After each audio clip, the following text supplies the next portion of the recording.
À quelques kilomètres au nord de la capitale togolaise se trouve le village d'Agu-Nyogbo. Situé au pied du mont Agu, c'est ici qu'a démarré en 2004 le projet Ecospiruline, une ferme entièrement consacrée à la production de spiruline. C'est Monsieur Tonato Abgeko qui dirige le projet depuis le début. Et à la ferme, le travail commence dès 7 heures le matin, où les employés filtrent l'eau du bassin pour en retirer la spiruline et obtenir une pâte verte et compacte.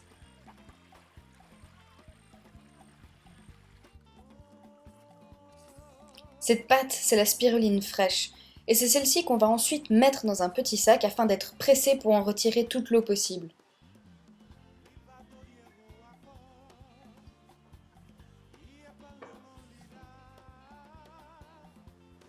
Enfin, elle sera étalée en spaghettis sur des plaques de séchage, qui serviront à être installées alors dans le séchoir solaire.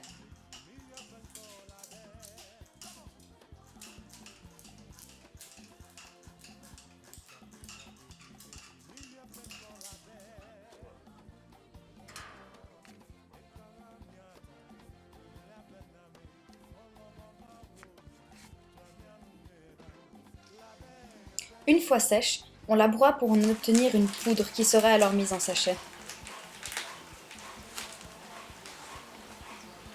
C'est là que commence la distribution, qui se passe sur 2 niveaux. Ici, vous allez voir 2 conditionnements possibles.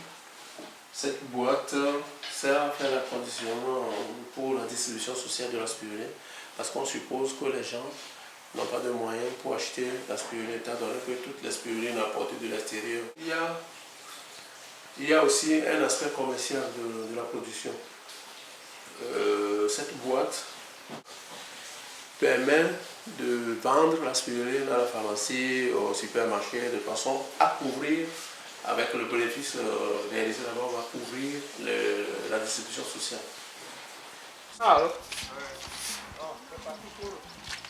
Mais loin de n'être qu'un centre de production, cette entreprise est avant tout une entreprise sociale. Elle a à son actif un centre spécialisé en nutrition qui prend en charge des enfants souffrant de malnutrition.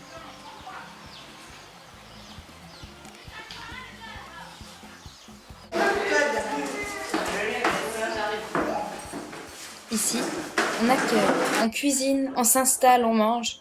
Et c'est aujourd'hui une vingtaine d'enfants qui profitent de la distribution quotidienne de spiruline et d'un suivi de poids et de santé.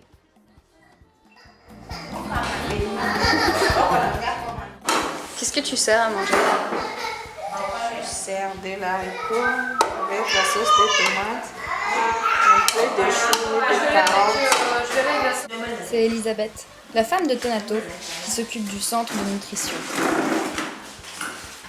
Bon, dans le village, on a remarqué qu'il y a des enfants qui ont de gros ventres, qui n'arrivent pas à marcher, mais qui ont l'âge à marcher. Après les analyses, on a découvert que les enfants ont été malnutris. Donc, on a décidé de prendre en charge ces enfants malnutris-là, leur donner de la spiruline.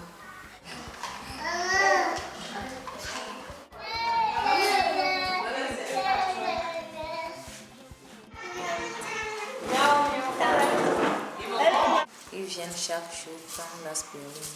On leur prépare des repas, soit du riz, soit haricots avec sauce de tomate, soit couscous, soit ragoût. Il y a plein de choses qu'on fait, mais on varie la nourriture. Mais ce n'est pas tout. En plus des enfants d'Agu-Nyogbo qui profitent du centre de nutrition, la distribution de spiruline s'est élargie à plusieurs villages. Nous sommes ici à Aflolo, aux alentours du mont Agu. Ici, 2 responsables sont chargés de distribuer la spiruline tous les jours aux enfants.